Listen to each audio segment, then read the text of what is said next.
mañana otra. Pero no hay boda. Titi me preguntó si tengo muchas novias. Ey, muchas novias. Hoy tengo a una, mañana otra.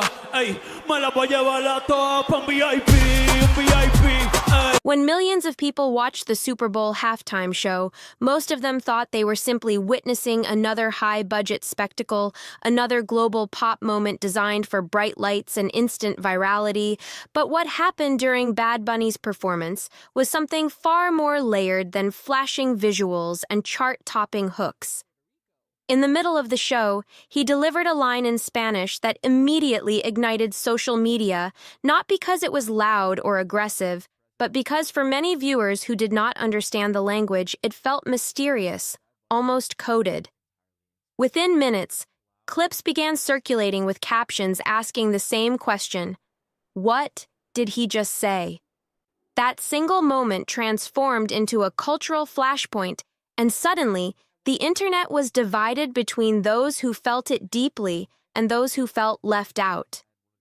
The translation of that viral moment became more than a linguistic exercise.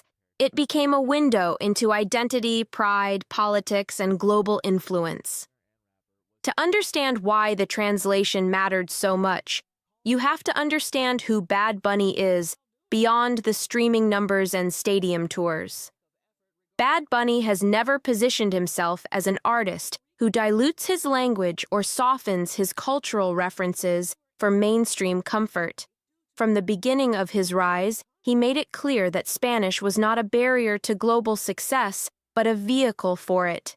His albums consistently dominated charts without switching linguistic lanes, and his presence in American pop culture did not come from assimilation, but from expansion. So when he stood on the Super Bowl stage, one of the most Americanized cultural platforms in the world, and delivered that viral line entirely in Spanish, it was not accidental. It was deliberate positioning. During the halftime performance, the energy was electric, choreography sharp, visuals pulsing with Caribbean color palettes, and the crowd already fully engaged. Then came the moment. The camera zoomed closer, the music dropped slightly, and Bad Bunny delivered a statement in Spanish that carried emotional weight. For Spanish-speaking audiences, the meaning was immediate and powerful. For English-speaking audiences unfamiliar with the language, it felt intriguing and possibly provocative. Within seconds, hashtags began trending. Viewers replayed the clip repeatedly, attempting to decipher tone, facial expression, and crowd reaction. The English translation revealed that the statement was not random hype, but a declaration about heritage, resilience, and cultural visibility. It referenced pride in Puerto Rican roots, strength in identity, and the refusal to shrink oneself for global approval. What shocked many English-speaking viewers was not the literal translation, but the realization that the moment carried subtle political undertones tied to Puerto Rico's complex relationship with the United States.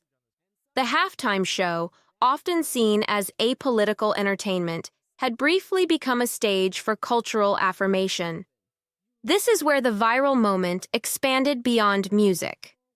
Social commentators began debating whether the line was a quiet political statement or simply artistic expression. Supporters argued that expressing pride and heritage should not be politicized. Critics questioned whether the Super Bowl was the right venue for layered messaging.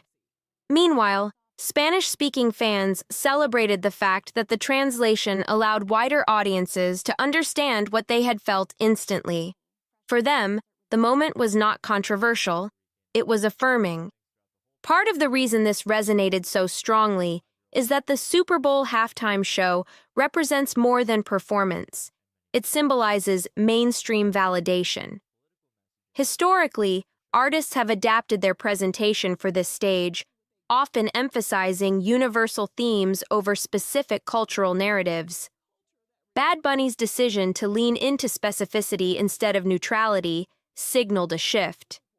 It suggested that global superstardom no longer requires linguistic compromise. The translation underscored that he was not asking for acceptance. He was declaring presence. As the translation spread, reaction videos multiplied. Some English-speaking viewers admitted they initially assumed the line was simply celebratory filler. Others confessed they felt uneasy once they understood the depth behind it. That reaction reveals something important about language barriers. When audiences do not understand the words, they often project assumptions onto tone and energy. Once translation enters the picture, perception can shift dramatically. In this case, the shift leaned toward respect from many corners, as viewers realized the message was not antagonistic but empowering. The broader cultural context amplified the moment further. In recent years, conversations about representation in major American entertainment spaces have intensified. Latin artists have dominated global charts, yet mainstream award platforms and sports stages have not always reflected that dominance proportionally.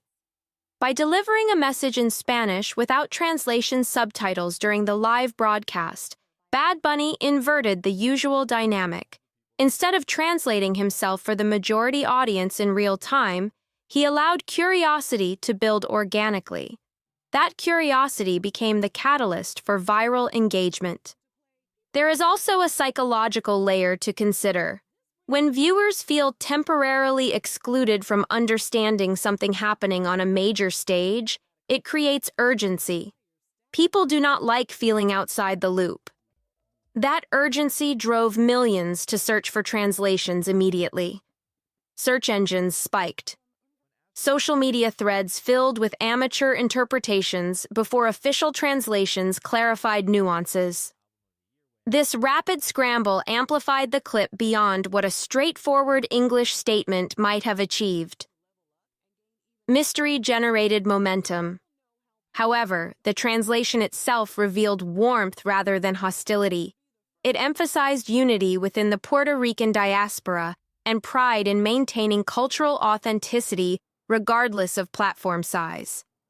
For many bilingual viewers, the moment felt like a gift to those who share that identity.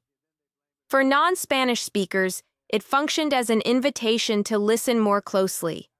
The halftime stage became, briefly, a classroom on cultural confidence. Critics who attempted to frame the line as divisive struggled once the full translation circulated. The phrasing did not attack or demean, it uplifted. Yet even uplift can feel disruptive when delivered outside expected norms. The Super Bowl traditionally features broadly accessible messaging. By centering his heritage unapologetically, Bad Bunny subtly redefined what accessibility means.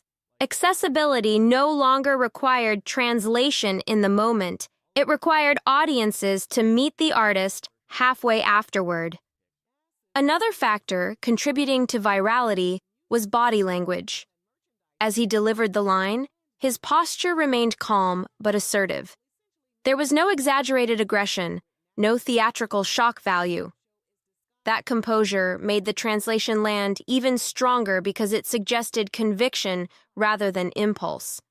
The crowd reaction within the stadium also signaled approval, reinforcing that the message resonated live before it ever hit timelines. Beyond politics and pride, the translation highlighted artistic consistency. Throughout his career, Bad Bunny has woven themes of identity and resistance into his lyrics. The halftime moment was not a departure, it was an amplification. For longtime fans, the viral reaction from English-speaking viewers felt almost ironic. They had been hearing these themes for years. The Super Bowl simply expanded the audience. Media outlets quickly published articles dissecting the translation word by word, analyzing phrasing choices and contextual references. Some commentators noted historical tensions between Puerto Rico and federal structures, while others focused purely on cultural celebration. The duality of interpretation demonstrates how translation can open multiple analytical pathways. Language carries nuance that extends beyond literal meaning. Tone, rhythm, and cultural references shape impact. Interestingly, the viral debate also sparked conversations about why English is often assumed to be the default language for global understanding. Bad Bunny's refusal to translate himself mid-performance challenged that assumption. It forced millions to confront their own linguistic expectations. In doing so, it normalized multilingual dominance on one of the world's biggest stages. From a marketing perspective, the moment was brilliant. Whether intentional as a viral trigger or simply authentic expression, it generated post-performance engagement that lasted far beyond the halftime slot. Streams surged. Social mentions multiplied. Interviews replayed the clip repeatedly. The translation became content in itself, extending the life cycle of the performance. What makes this story especially compelling is how seamlessly it blends entertainment and cultural commentary without overt confrontation. There was no explicit political slogan, no call to action. Yet the translation carried enough depth to ignite conversation. That balance between subtlety and strength defines much of Bad Bunny's artistry. He often communicates layered messages within mainstream formats. For younger viewers, particularly those from bilingual households, the moment felt empowering. Seeing Spanish delivered confidently on such a platform validated their lived experience of navigating multiple languages daily. The translation did not dilute that empowerment. It broadened its reach. It allowed non-Spanish speakers to appreciate rather than misunderstand. As days passed, think pieces emerged framing the halftime line as a milestone in Latin representation within American sports culture. Others argued that it simply reflected the reality of demographic shifts in the United States. Either way, the translation served as evidence that language diversity is no longer niche. It is central to mainstream culture. The emotional resonance also ties into diaspora psychology. For Puerto Ricans living on the mainland, hearing explicit cultural pride on that stage likely felt personal. The translation reinforced that their identity was not peripheral, but central to a globally broadcast event. That feeling of visibility cannot be overstated. At its core, the viral moment demonstrates how a single untranslated sentence can spark global curiosity. It shows that audiences are willing to engage beyond linguistic comfort zones when intrigue is high enough.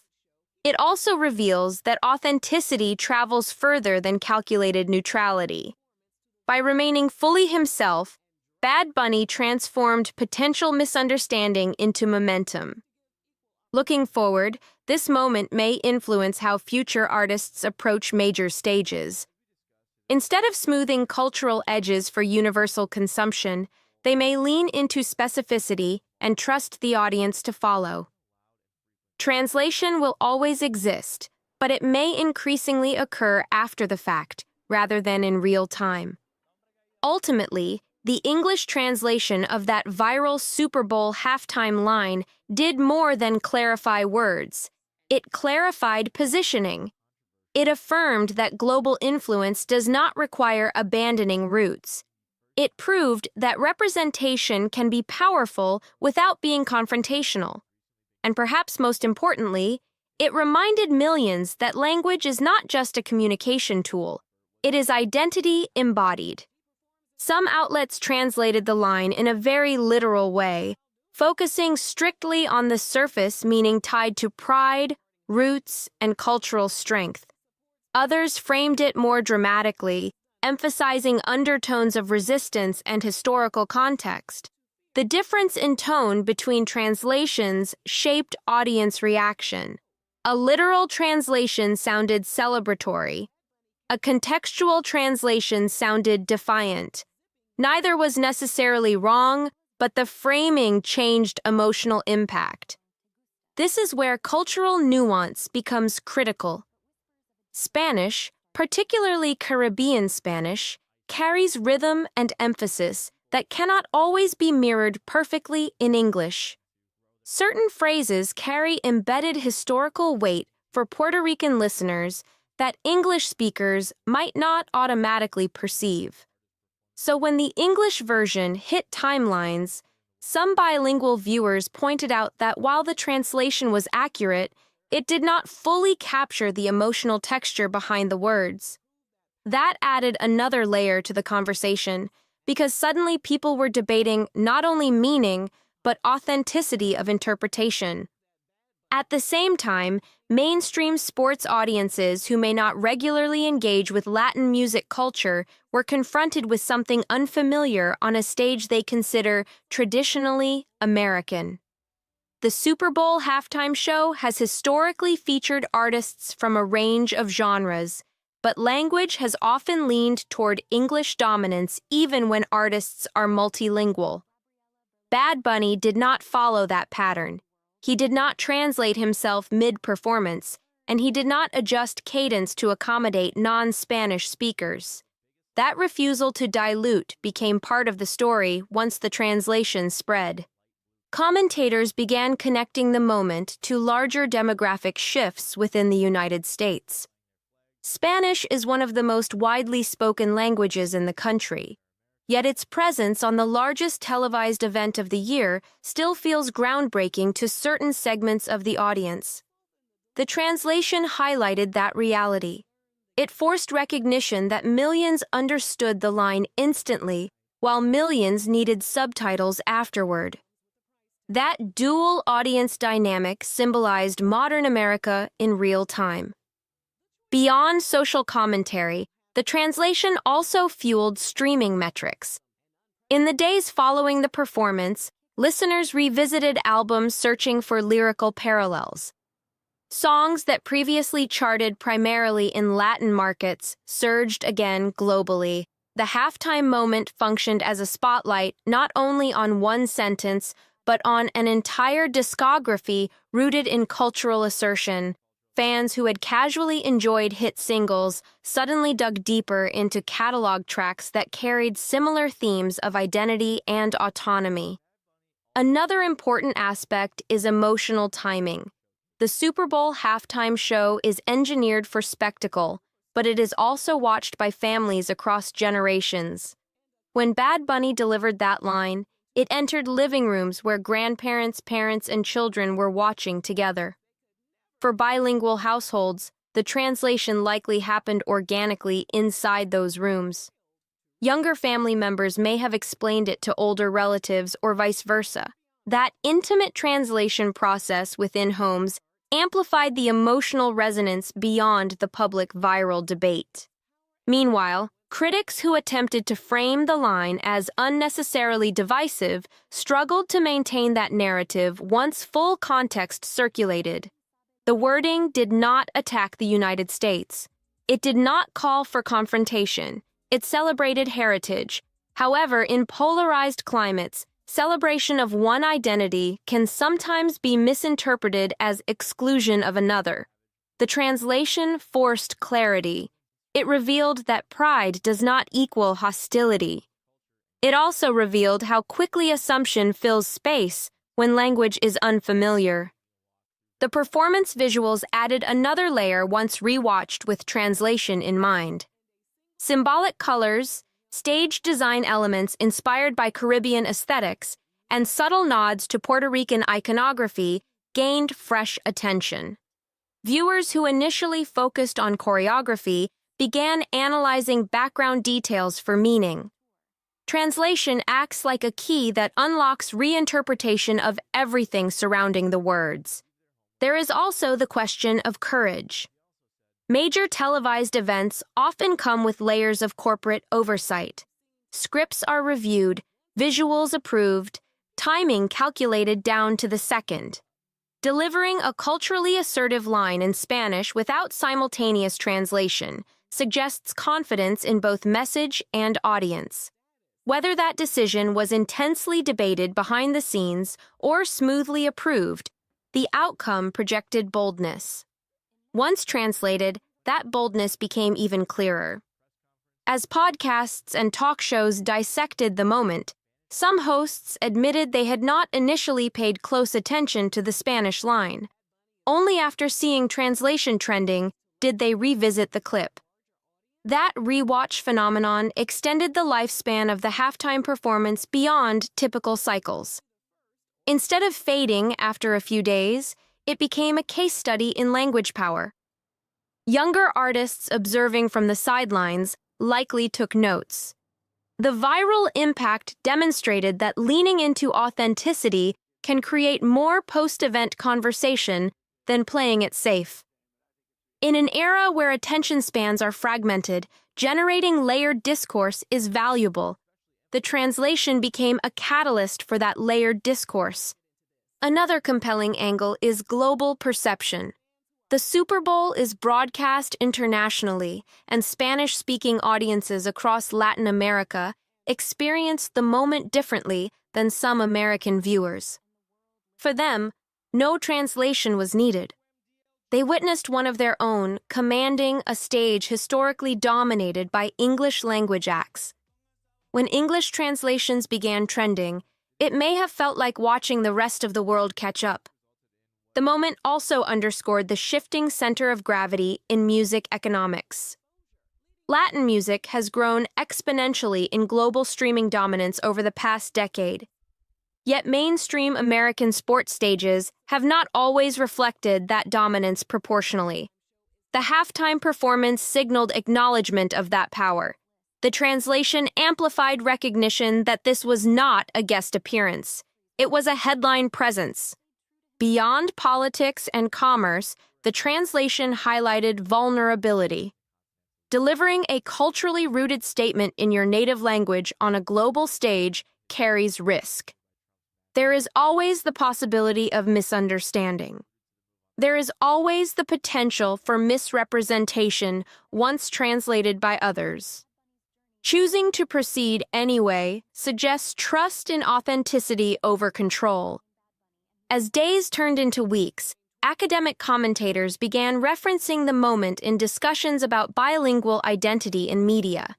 University panels debated whether this marked a new era of linguistic normalization in American entertainment. Students analyzed the line in cultural studies courses, exploring how translation shapes reception. What began as a halftime lyric evolved into educational material. Another subtle but important factor is tone modulation.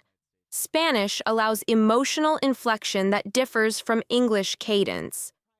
The way Bad Bunny delivered the line carried warmth and conviction.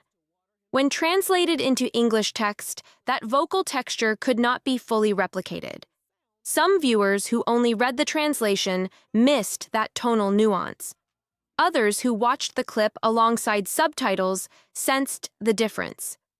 That gap between written translation and spoken delivery illustrates how language carries emotion beyond vocabulary. The viral spread also sparked renewed interest in learning Spanish among some fans. Social media posts jokingly declared that it was time to brush up on language skills to avoid missing future moments.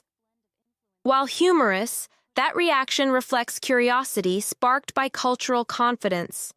When audiences encounter something compelling that they cannot immediately understand, curiosity can evolve into motivation. As the debate cooled, one consensus remained among many commentators. The moment felt authentic. In an industry often criticized for overproduction and risk avoidance, authenticity stands out. The translation did not reveal shock value or controversy. It revealed consistency with everything Bad Bunny has expressed throughout his career. That alignment between message and identity strengthened credibility. There is also a generational layer. Younger audiences are more accustomed to consuming multilingual content. Streaming platforms routinely offer subtitles. Music charts are increasingly language diverse. For them, a Spanish line at the Super Bowl is not jarring. It is natural. Older viewers less accustomed to multilingual mainstream moments may have experienced surprise. the translation bridged that generational perception gap. Looking ahead, the ripple effects may influence booking decisions for future halftime shows. Organizers track engagement metrics closely. If a culturally specific, untranslated line can generate global conversation without backlash, it sets precedent. It suggests audiences are ready for more linguistic diversity on iconic stages. Ultimately, the English translation of Bad Bunny's viral Super Bowl halftime moment did more than convert Spanish words into English phrases. It triggered reflection on identity, visibility, representation, and the evolving definition of mainstream culture. It proved that curiosity can unite rather than divide when handled with authenticity. It demonstrated that pride expressed confidently can resonate beyond linguistic borders. And it reminded millions watching that sometimes the most powerful statement on the biggest stage is not the loudest lyric, but the one that invites the world to listen more closely. Really wrong, like that Kid Rock concert. Oh my God! Help! He's having a heart attack! Is anyone here a doctor? No fucking way someone's a doctor here. Bad Bunny just delivered one of the most politically explosive Super Bowl halftime shows we've ever seen. It wasn't just music, it was a statement. For the first time in history, the entire halftime show was performed fully in Spanish. And it didn't just make noise, it shattered records and became the most viewed halftime performance of all time. That alone had people talking, but the political tension around it made everything even louder. You always have to be proud about who you are and being yourself. For years, Bad Bunny has openly criticized ICE and the Trump administration, and that history made this moment feel loaded. Some conservative voices were so upset that they even pushed an alternate all-American halftime show idea featuring Kid Rock as a way to counter the NFL's choice. God bless America! They suck and we'll win. That's how heated this got. But here's where it gets wild. Bad Bunny didn't just perform hits. He packed the stage with subtle symbolism and layered messages that many believe were aimed straight at political power. Every detail felt intentional. Every lyric carried weight. This wasn't random entertainment, it felt strategic. To really understand why this performance sparked so much debate, we need to understand who Bad Bunny is and why his voice carries power. He's been compared to Drake, with some even arguing he's surpassed him globally. And he's proudly from Puerto Rico, which matters. Puerto Rico has been a U.S. territory since 1898, a complicated political reality that adds serious weight to everything he represents on that stage. This is where the real tension kicks in. When Super Bowl officials announced that Bad Bunny would headline the 2026 halftime show, the reaction was instant and intense. In September 2025, the news dropped. A Puerto Rican artist who performs almost entirely in Spanish would take center stage at the biggest American sporting event of the year. That alone had people debating nonstop. Now, looking at his global numbers and sold-out stadiums, the choice makes total sense. He's one of the biggest artists on the planet. And let's be honest, music doesn't need translation to hit hard. The US already proved that with Despacito and Gangnam Style blowing up everywhere. You don't have to understand every word to feel the energy. During the announcement, Bad Bunny said, "What I'm feeling goes beyond myself. It's for those who came before me and ran countless yards so I could come in and score a touchdown. This is for my people, my culture, and our history." That line sounded powerful at the time, but looking back, it almost feels like a warning shot. Here's where it gets political. Bad Bunny has openly criticized the Trump administration in the past, and he hasn't been shy about where he stands. When he later announced his tour dates, fans noticed something major. There were no planned stops in the continental United States. In interviews, he explained the decision came from concerns that some of his fans could feel unsafe amid discussions around mass deportation policies. After the Super Bowl news went public, he hinted at the shift on Twitter, writing, "I've been thinking about it these days, and after discussing it with my team, I think I'll just do one date in the United States." That message hit like a bombshell and turned a halftime show into a full-blown political conversation. Bad Bunny hasn't exactly stayed quiet about the United States either. Back in 2017, after Hurricane Maria tore through Puerto Rico, he openly criticized what he saw as a slow and inadequate humanitarian response. While families were struggling without power and basic supplies, he used his platform to call attention to it.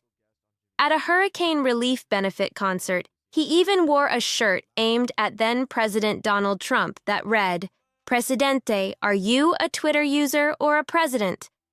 That moment spread fast and showed he wasn't afraid to speak up. But his activism didn't stop at federal politics. In 2019, Bad Bunny hit the streets alongside artists like Ricky Martin and hundreds of thousands of Puerto Ricans, demanding accountability from their own government. Over 500,000 people protested corruption and called for the governor's resignation. That wasn't just symbolic, it was historic. In 2022, one of his music videos spotlighted issues like unreliable utilities, gentrification in San Juan, and beach privatization. These themes connect to larger conversations about identity, control, and colonial history, topics he frequently weaves into both his lyrics and interviews. And yes, some of those same themes showed up again during his halftime performance. Fast forward to the 2024 U.S. presidential election cycle, and Bad Bunny once again stepped into the conversation. He shared clips of Kamala Harris criticizing Trump, especially after comedian Tony Hinchcliffe made a joke about Puerto Rico during a rally at Madison Square Garden. That post got massive attention, and beyond politics, he's also known for LGBTQ+ advocacy. In 2020, during an appearance on The Tonight Show starring Jimmy Fallon, he honored Alexa Luciano, a transgender woman from Puerto Rico whose death had shaken the community. He used that spotlight to push for respect and awareness, showing that his platform isn't just about music, it's about people too. He stepped on stage wearing a black skirt and a white shirt that read, "They killed Alexa, not a man in a skirt." That outfit alone sent shockwaves through social media. It wasn't subtle, it was direct, emotional, and impossible to ignore. Some people praised him for using his platform to speak up. Others were furious. Either way, everyone was talking. That same year, Bad Bunny continued showing support for the LGBTQ+ community by appearing in drag in one of his music videos. He didn't just hint at support, he made bold creative choices that challenged expectations. For some fans, that made him fearless. For critics, it crossed a line they weren't ready for. There were other moments that stirred controversy too. At a New York Yankees game, he and his friends did not stand during the performance of "God Bless America." That sparked backlash online, with some accusing him of being disrespectful. Supporters argued it was personal expression. Critics called it unpatriotic. The divide grew even sharper. All of this built up to what became one of the most debated halftime show selections ever. When it was announced he would headline the Super Bowl, even Donald Trump weighed in publicly. Several Republican politicians echoed similar reactions, some claiming they didn't know who he was, others saying the NFL made a bad call. The culture clash was loud. One major topic tied to all of this is U.S. Immigration and Customs Enforcement, commonly known as ICE. ICE operates under the Department of Homeland Security and says its mission is to enforce immigration laws and protect national security. However, the agency has faced strong criticism from many activists and public figures. During the Obama administration, ICE publicly emphasized focusing on individuals accused of serious crimes.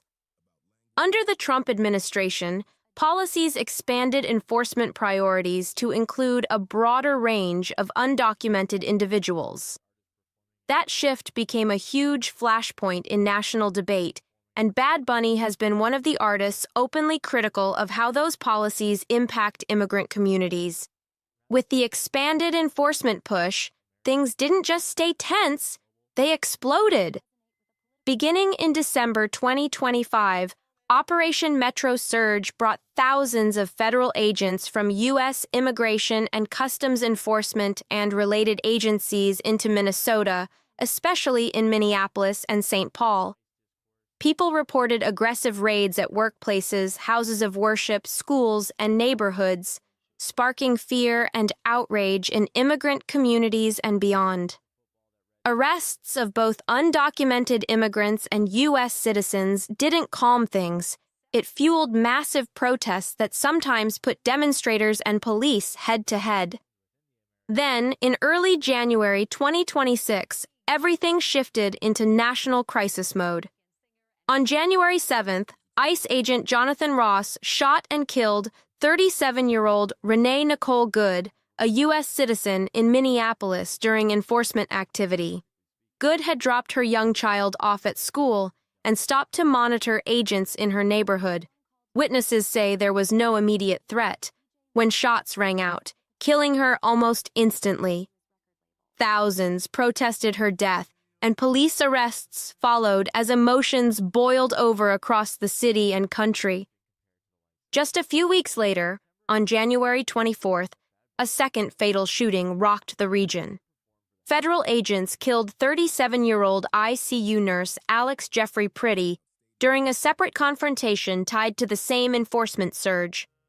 Officials claimed Pretty approached officers with a firearm, but video and family accounts muddied that narrative, showing him holding a phone and trying to help someone who had been knocked down by agents moments before.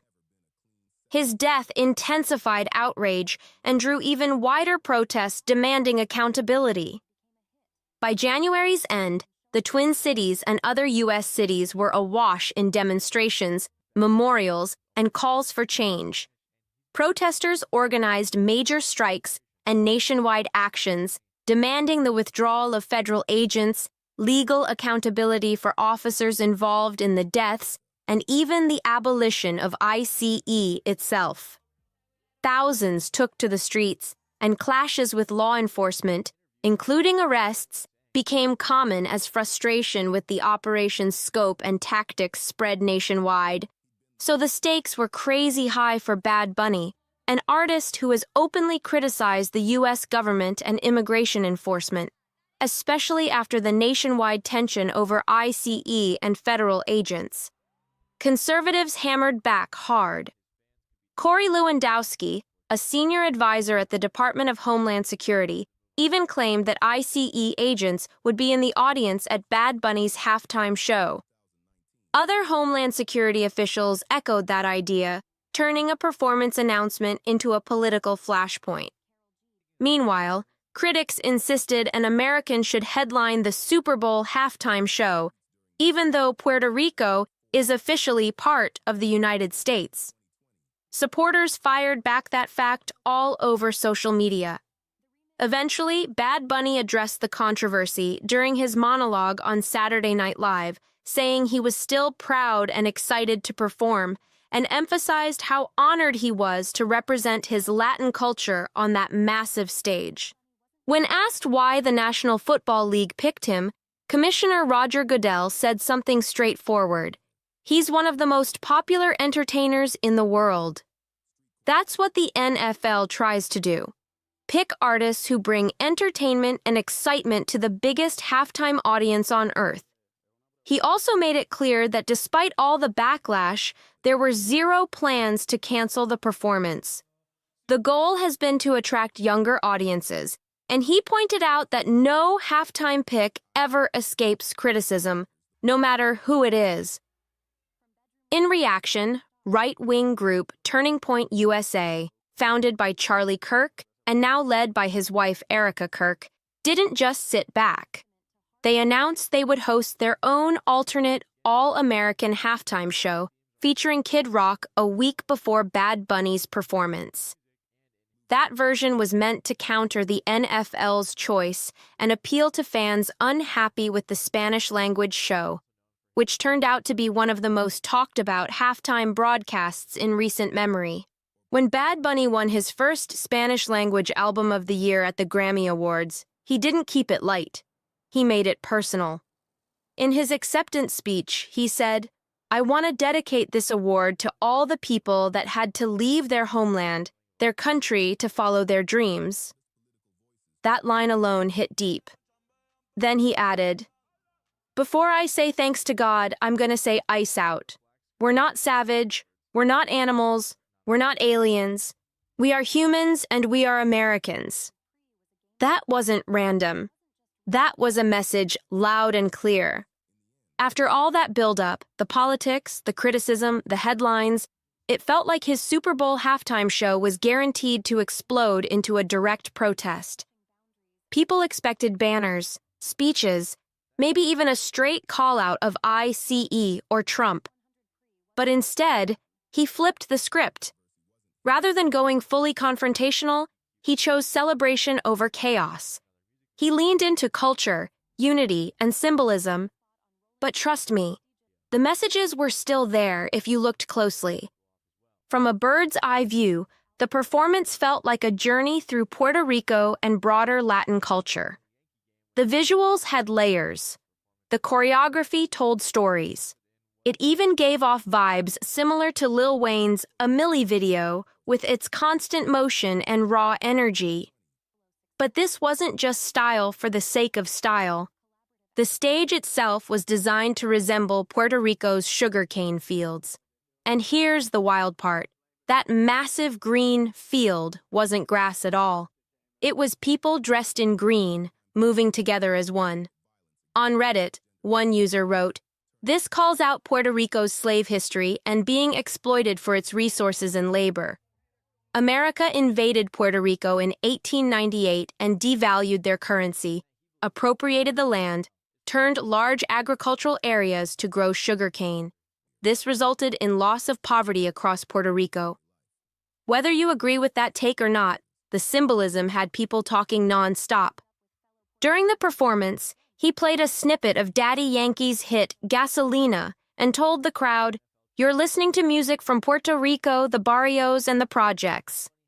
That line wasn't just hype, it was pride. He was making it clear where this sound came from and who built it from the ground up. Then he joked on stage saying, "Sorry guys, I just can't roll my arms. I don't know what's wrong with my tongue, but I'm gonna disappoint you in this video." That playful moment made it feel real and unscripted, like he was just being himself in front of the whole world. At one point, he handed his Grammy to a young boy on stage. Social media instantly started speculating, with some claiming the child was Liam Ramos, a boy reportedly detained by U.S. Immigration and Customs Enforcement. But that wasn't accurate. The child was actually a young actor named Lincoln Fox. Still, the symbolism of passing the award to a child had people reading between the lines. He layered the show with cultural shout-outs too. He invited Tota, the 85-year-old owner of Caribbean Social Club, on stage. That club is one of the last of its kind in New York, surviving waves of gentrification. Bringing her into the spotlight felt intentional, like honoring the old guard while the world watched. Even the stage props had people analyzing every detail. A taco stand labeled Villa's Tacos sparked debate. Some online said it referenced Pancho Villa, the revolutionary often described as the only person to invade the U.S. Others pointed out it's simply the name of a real taco shop. Maybe it's layered meaning. Maybe it's coincidence. Either way, people were dissecting it non-stop. When it came to the food stands, the coconut stand, nail salon stand, taco stand, one Reddit user wrote, "Poverty is a big topic of conversation here. The coconut stand, nail salon stand, and taco stand emphasize how Puerto Ricans and, in general, how in Latin America you have to hustle and get creative to get by." That take hit hard, because the theme of hustle and survival has always been part of the story. Nothing on that stage looked random. Every piece felt like it meant something. In many Latin American communities, opening small food stands is just part of survival. It's normal to walk down a block and see family-run businesses everywhere, hustling day and night to feed their families. That everyday grind was reflected all over the stage. Even boxing made an appearance, and that wasn't random either. In places like Mexico and Puerto Rico, boxing has long been seen as a path out of poverty, a real shot at changing your life through discipline and grit. Then came one of the most unexpected moments of the night. A couple got engaged and then married right there during the performance, with Lady Gaga singing at the ceremony. And yes, reports said the wedding was real. Some viewers loved the romance. Others argued that having Gaga close out that segment was symbolic, suggesting it reflected a pattern where Latino culture is celebrated, but often framed as background entertainment. The internet was buzzing with theories. The celebrity presence didn't stop there. Faces like Cardi B, Jessica Alba, and Pedro Pascal were spotted throughout the show, adding even more star power. It felt massive, layered, and intentional. But culture wasn't the only message woven into the performance. There were sharper political undertones, too. At one key moment, Ricky Martin stepped forward and sang the chorus of Bad Bunny's song, "What Happened to Hawaii." The lyrics hit hard. "They want to take away my river and the beach, too. They want my neighborhood and for Grandma to leave because I don't want them to do to you. What happened to Hawaii?" That line alone sparked major conversation. The reference to Hawaii touched on historical tensions surrounding how the United States acquired the islands in the late 19th century, a process that involved political maneuvering, economic interests, and eventually annexation. For many, the comparison highlighted concerns about land, culture, and displacement. Whether viewers saw it as bold commentary or layered symbolism, it was clear the message wasn't random. Every lyric, every guest, every prop felt like it had weight behind it. At one point in the performance, a voice said, "We're still friends. We're still just allies. Ah, but let us put one more here." Then came the line about World War II, martial law, and control tightening up. The message was subtle but sharp. It referenced the complicated history between the United States and territories like Puerto Rico, where military presence and political control have long been debated. Right after that, the stage shifted dramatically. Power lines appeared to explode, performers fell to the ground, and chaos filled the screen to symbolize the island's ongoing power outages. That hit home for many viewers. One Reddit user wrote, "Storms and poor electrical infrastructure are a constant issue on all U.S. territories. Longest I personally went without power was 2.5 months on the island I lived on." The frustration around infrastructure in Puerto Rico has been a serious topic for years, especially after hurricanes exposed how fragile the electric grid can be. Some residents argue that the federal response and funding have not always matched the scale of the problem. That tension was clearly woven into the performance. Then came a powerful visual. Bad Bunny walked out holding the Puerto Rican flag, but not just any version. This one had the light blue triangle, often associated with Puerto Rican sovereignty and independence movements. That detail mattered. The darker blue triangle typically reflects the island's current territorial status, while the lighter shade has historically symbolized a push for self-determination. In fact, after 1948, the original independence flag and pro-independence expressions were restricted for years under local law. So that light blue flag wasn't random at all. At the very end, Bad Bunny spoke in English for the first and only time, saying, "God bless America." Then the screen lit up with 20 different flags from across North, Central, and South America, including the United States and Puerto Rico. He spiked a football that read, "Together, we are America." And behind him flashed the words, "The only thing more powerful than hate is love." He didn't scream. He didn't rant. He didn't go nuclear. He layered it. Culture, history, unity, subtle protest, pride. Whether people loved it or hated it, one thing is clear. It wasn't just a halftime show. It was a statement. If you want more deep breakdowns like this and the real stories behind the headlines, make sure you subscribe to Juicy Reel so you don't miss the next one. Spotify says the Puerto Rican superstar was the most streamed artist of 2025, the first to do it 4 times. And his album, Debí Tirar Más Fotos, it's the #1 global album. Bottom line, his fans spoke loud and listened louder. Last weekend, São Paulo didn't just host a show. It exploded. The city felt different from the moment the sun came up, like something massive was about to go down.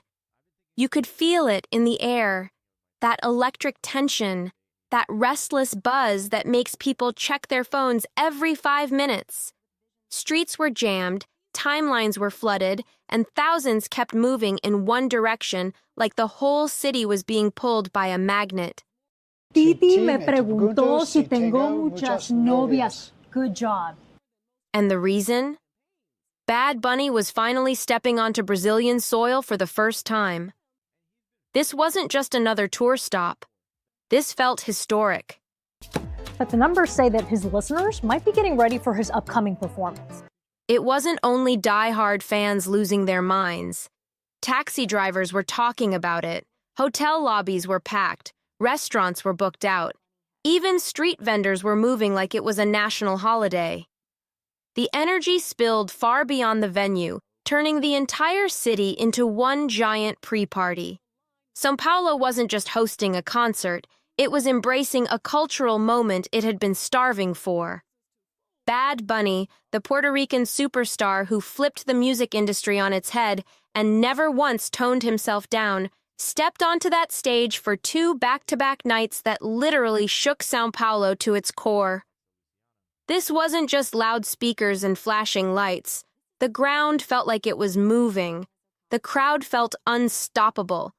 And the message was clear. This was bigger than music. This wasn't just another tour date stamped on a schedule. This was his first ever performance in Brazil, a moment years in the making. Spotify's 2025 Global Top Artist arrived in a country that had been streaming him non-stop, memorizing lyrics in Spanish just to feel closer to his world. Fans didn't just show up knowing a few hooks, they knew every word. And he delivered like he owed them something. But here's where it gets wild. Spotify didn't treat this like a normal concert weekend. They didn't settle for a couple posts and a playlist refresh. No. They had a bigger play in motion. What they built in that city before the first beat even dropped is what still has people talking today, and once you see it, you'll understand why. Days later, Spotify pulled the curtain back on something called Puerto Rico Mundo, which basically means from Puerto Rico to the world. And that name alone, it wasn't subtle. It was a statement.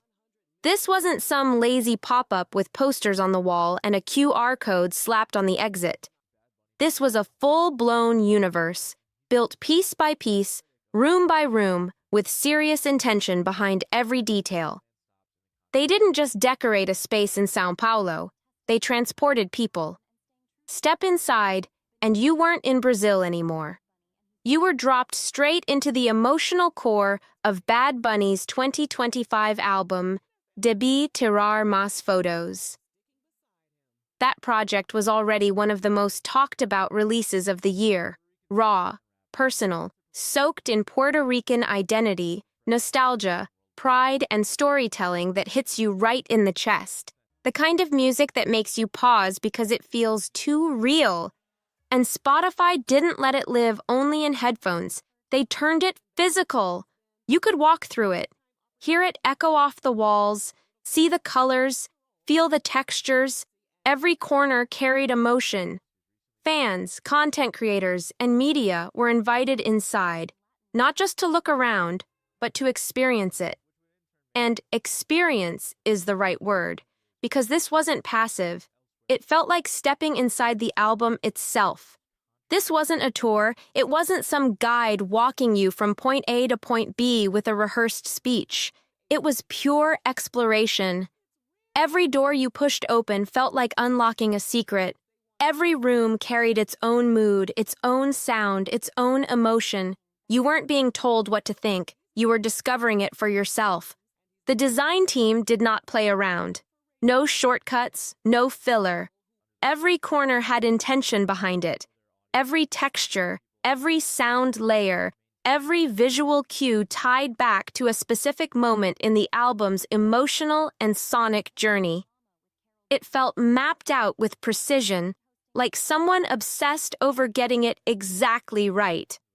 The second you stepped inside, the outside world faded. São Paulo? Gone.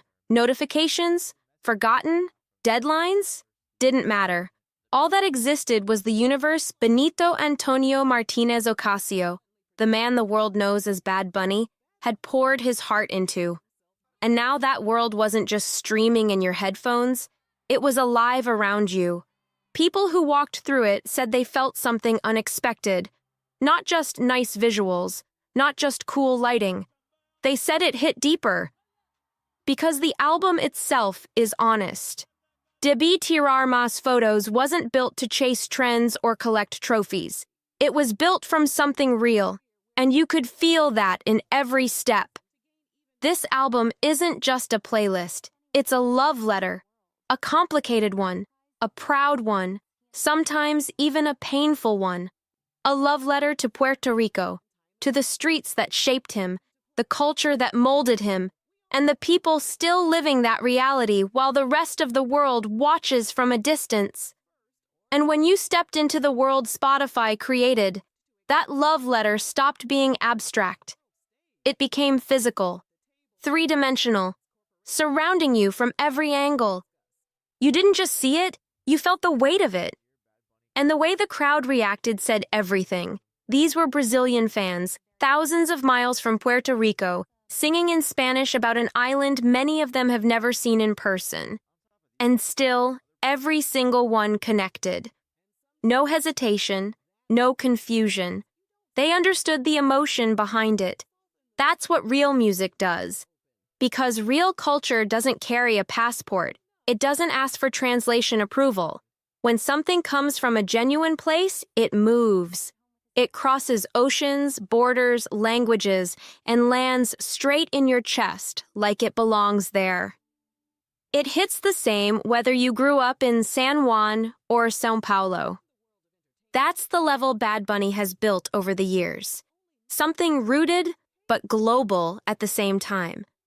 And that weekend in São Paulo? It wasn't hype. It was proof, displayed on one of the biggest stages possible. What made it even more electric? The people. This didn't feel like some cold corporate activation with security lines and polite applause. It felt alive. Strangers were hugging like old friends. Groups were taking photos in front of the installations and instantly turning their screens to show each other like, "Look at this." The energy wasn't forced. It was organic. Creators who had built entire platforms around their love for Bad Bunny's music were walking into rooms themed after songs that shaped their lives. And some of them couldn't hold it together. You could see it in their faces. This wasn't content farming. This was personal. These tracks weren't just background noise to them. They were memories. Breakups, wins, late-night drives, real life. There's something powerful about stepping inside art you've only known through headphones. When you can stand in it, when visuals wrap around you, When sound hits from every direction, something shifts inside you. Something cracks open that you didn't expect. And here's where it gets even more interesting. São Paulo wasn't the starting point. Spotify had already launched De Puerto Rico Mundo in Mexico and Colombia before Brazil ever saw it. Different countries, different histories, different connections to Latin music. And yet, the reaction stayed the same every time. That kind of consistency? That's not marketing luck. That's cultural impact. People didn't just enjoy it, they lost their minds. Some cried openly, some walked out quiet and overwhelmed. Others came back the next day and dragged their friends with them like, "You have to see this for yourself." That kind of reaction doesn't happen by accident.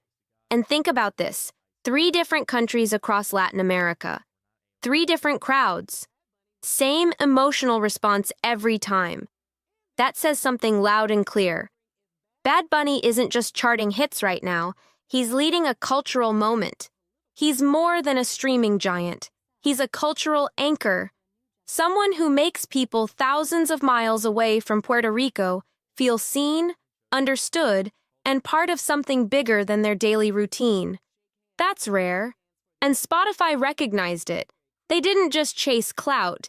They didn't slap his face on a banner and call it a day. They built something that respected the weight of the album. There's a big difference between using an artist's fame and honoring their art. And people feel that instantly.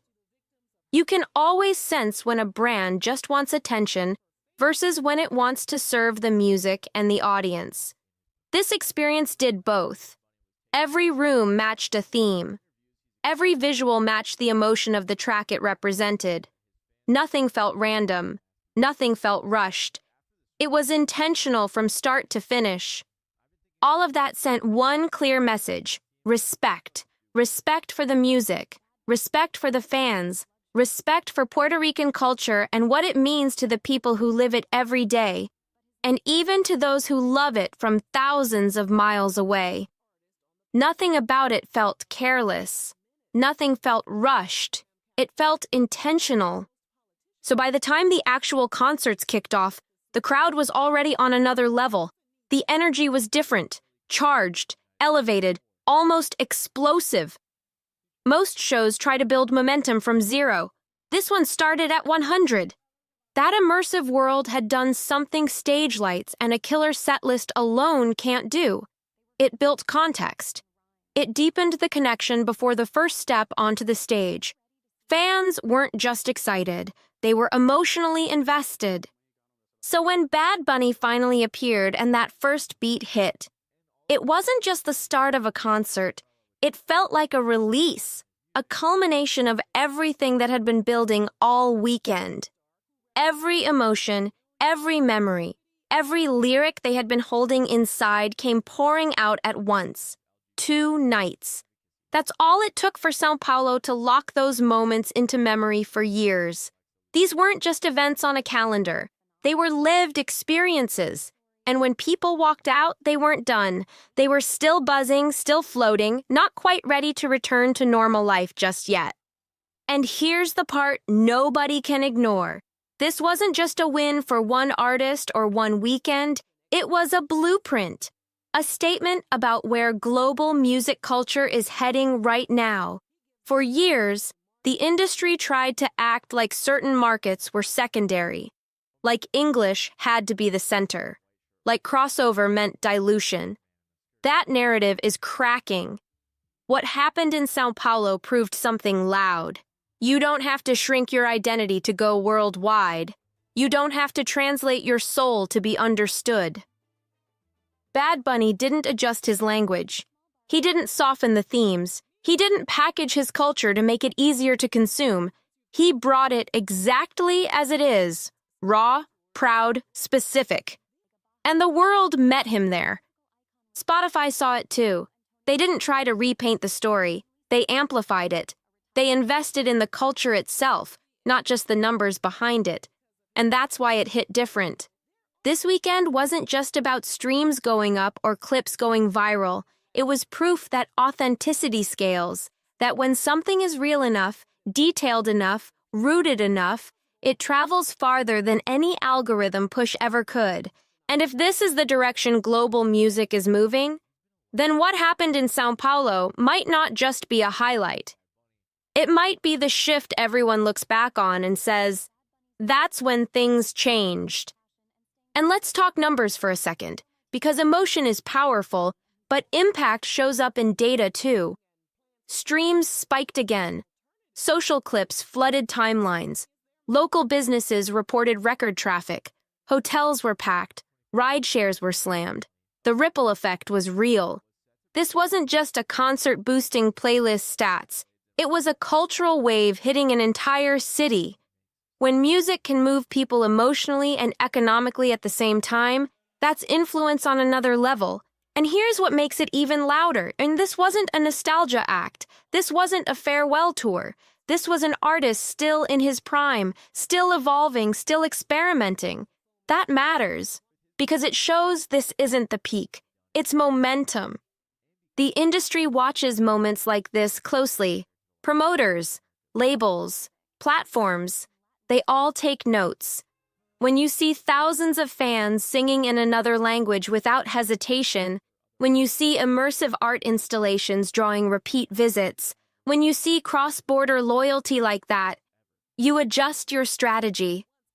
What happened in Sao Paulo wasn't random hype.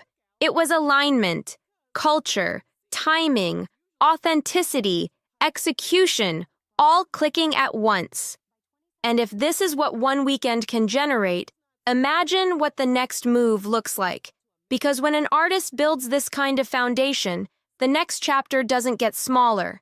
It gets louder. That's how you know it worked on every level. The music hit, the production hit, the immersive world hit, the cultural moment hit. And Bad Bunny? He stayed exactly who he's always been. This is an artist who has never watered himself down for broader appeal, never reshaped his identity to fit someone else's comfort zone. He shows up as himself every time and basically tells the world to catch up. And in Sao Paulo, he didn't deliver what was safe. He didn't deliver what was expected. He delivered what was real. That's why that weekend mattered way beyond headlines, beyond streaming spikes, beyond viral clips. It showed what happens when an artist stands fully in their truth, no edits, no filters, and trusts the audience to meet them there. And it also showed what happens when a platform actually respects that truth enough to build something worthy around it. Spotify didn't shrink the story. They amplified it. They created space for it to breathe. And the audience? They were ready, hungry, waiting for something that actually meant something. Puerto Rico Mundo wasn't just branding printed on a banner in a hallway. It was a declaration, a statement that the music, the culture, the pride, and the identity carried from that island are not small. They are not niche. They are not side notes in global music. They are shaping forces. For one unforgettable weekend in Sao Paulo, the world didn't just hear that truth. It felt it with every sense. Now I want to hear from you. Did this moment prove that global music has officially shifted? Drop your thoughts in the comments. And if you want more deep dives like this, make sure you subscribe to Juicy Reel and turn on notifications, because we're just getting started. That's how you know it hit on every single level. The music connected, the production elevated it, the immersive world amplified it, the cultural moment locked it in, and Bad Bunny? He stayed solid. No compromises, no polishing himself down to fit a bigger market. He has never reshaped who he is just to make things more comfortable for a wider audience. He shows up as himself every time and lets the world decide if it can keep up. And in Sao Paulo, he didn't give people what felt predictable. He didn't choose the safe route. He gave them what was real. That's why this weekend mattered beyond flashy headlines and streaming spikes. It proved what happens when an artist commits fully to their truth and refuses to dilute it. It also showed what happens when a platform takes that truth seriously and builds something worthy around it. Not a gimmick, not a shallow promo run, something with weight. And the audience? They were ready, hungry, waiting for something that actually meant something deeper than just another night out. Puerto Rico Mundo wasn't just a catchy phrase hanging on a banner. It was a declaration, a reminder that the music, the culture, the pride, and the identity carried from that island are not small stories. They are not background noise. They are global forces shaping conversations far beyond borders. For one unforgettable weekend in Sao Paulo, the world didn't just hear that message, it felt it. Now I want your take. Was this a turning point for global music culture? Drop your thoughts in the comments right now. And if you want more breakdowns that go beyond surface headlines, subscribe to Juicy Reel and turn on notifications, because we're only getting louder from here. What happened in Sao Paulo wasn't random hype. It was alignment, identity, culture, vision, platform, audience, all locking in at the same time. That's rare. Bad Bunny didn't bend to the world. The world leaned toward him. And that's power. Not manufactured fame, not algorithm luck. Cultural gravity. When an artist can carry their language, their roots, their pride, and still pack arenas thousands of miles away, that's not a phase. That's legacy in motion. And if this is where global music stands right now, then the old rules are done. The gatekeeping is fading. The idea that you have to translate yourself to win worldwide? Dead. Sao Paulo felt it. Mexico felt it. Colombia felt it. And trust me, this isn't the last stop. Now it's your turn. Was this just a massive concert weekend, or was it a cultural reset? Drop your take in the comments. And if you want more deep, unfiltered breakdowns like this, hit subscribe to Juicy Reel right now and turn on notifications. We don't just cover headlines here, we decode the moment. Wasn't political. Bad Bunny's halftime show. I knew you were going to say that. Yeah. Well, it resonated. It was smart because it wasn't preaching.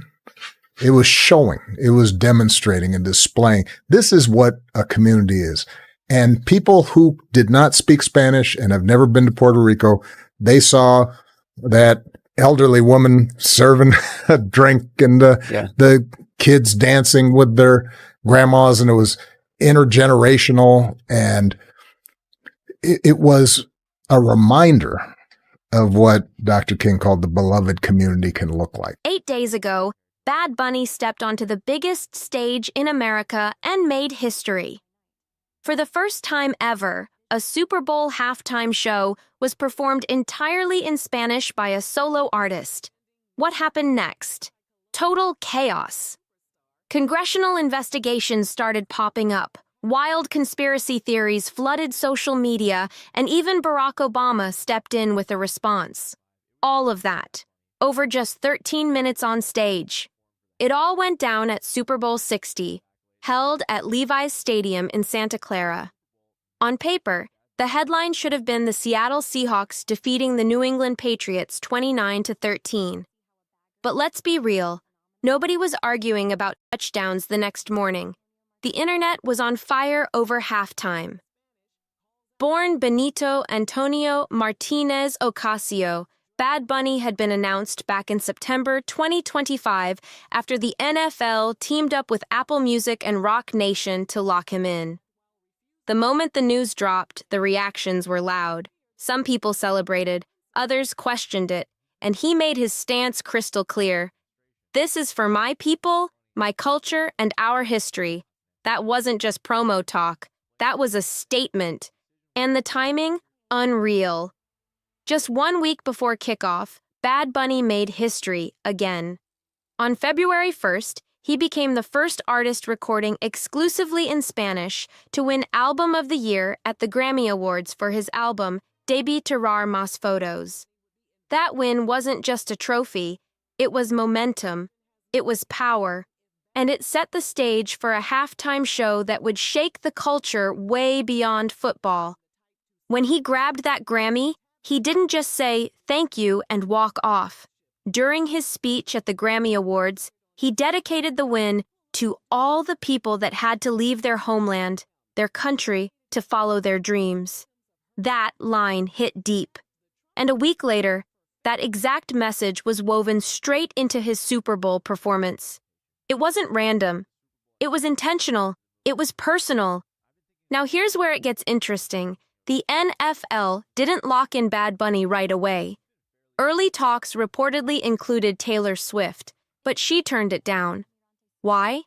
She didn't want to headline a game where her fiancé, Travis Kelce, could potentially be on the field. That would have been a media circus on another level. Even after the Kansas City Chiefs were knocked out of the postseason on December 14, 2025, the wheels were already turning behind the scenes. Big names were floating everywhere. Lady Gaga, Mariah Carey, Justin Bieber, Drake, even Metallica was reportedly in the mix. The rumors were wild. But once Bad Bunny secured the spot, there was no turning back. When the performance finally aired, a massive 128.2 million viewers tuned in on NBC. That made it the fourth most watched halftime show ever. Only Kendrick Lamar's 2025 show with 133.5 million, Michael Jackson's legendary 1993 performance with 133.4 million, and Usher's 2024 set with 129.3 million pulled bigger numbers. That's elite company. Love it or hate it, those 13 minutes locked Bad Bunny into halftime history forever. The TV numbers were huge, but YouTube went even crazier. In just 24 hours, Bad Bunny's halftime show became the most watched Super Bowl performance ever on the platform. That's not just hype, that's domination. The stage? It wasn't just a stage, it was Puerto Rico brought straight to California. He built a full Puerto Rican village right there in the stadium. At the center stood La Casita, a traditional-style home that anchored the whole production. The show opened in a sugarcane field, with backup dancers dressed like field workers, creating a powerful visual right from the first second. No warm-up, no easing in, just statement after statement.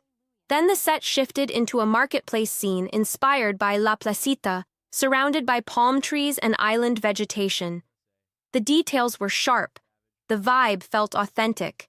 Dressed head to toe in white, rocking a jersey with Ocasio and the number 64 on it, he made sure his name and his roots were front and center. He ran through hits like Titi Me Preguntó, Baile Inolvidable, DTMF, Monaco, and Yo Perreo Sola, keeping the energy high the entire 13 minutes. Then things leveled up. Lady Gaga joined him for a Latin-inspired version of Die With a Smile, her Grammy-winning collab with Bruno Mars. And out of nowhere, Ricky Martin stepped in with an acoustic version of Lo Mejor de Mi Vida Eres Tú. That crowd reaction? Insane. The cameos didn't stop there. Pedro Pascal, Jessica Alba, Cardi B, Karol G. They all popped up throughout the show, adding star power every few minutes. And when he performed El Apagón, his song touching on gentrification in Puerto Rico, the symbolism got even heavier. At one point, an actual wedding ceremony happened right there on stage, confirmed by his team. That wasn't acting. That was real. And in one emotional moment, he handed his Grammy statuette to a young boy in the crowd, passing the torch in front of millions. Every minute had meaning. Every second was loaded. Plus, the emotional moment got even deeper. A child actor named Lincoln Fox Ramadan came on stage, styled to look like a young Bad Bunny. Same energy, same vibe. It looked like he was handing the Grammy to his younger self. That image hit hard, like a full-circle moment playing out live in front of millions. Then came the symbolism. He climbed an electrical pole, a direct reference to Puerto Rico's ongoing power grid struggles. No words needed. The message was loud. At another moment, a football with the words, "Together we are America," got spiked into the ground. Boom. Clear statement. On screen, the words, "The only thing more powerful than hate is love," flashed across the stadium. That wasn't subtle. That was bold. The Puerto Rican flag was painted across his back while dancers waved flags from nations all across North, Central, and South America. He even listed more than 20 countries during the performance, uniting the whole hemisphere in one breath. And in one of the only English lines of the night, he shouted, "God bless America." That line? Strategic, loud, impossible to ignore. The numbers backed it up too. Apple Music reported his streams jumped 7 times after the show. DTMF, Bail Inolvidable, and TT Me Pregunto shot to the top as his most played tracks almost instantly. That halftime boost was real. And here's the twist that shocked people. Despite the massive production, the millions spent on staging, and the cultural weight of it all, Bad Bunny reportedly earned around $1,000 per day under his Screen Actors Guild union scale contract.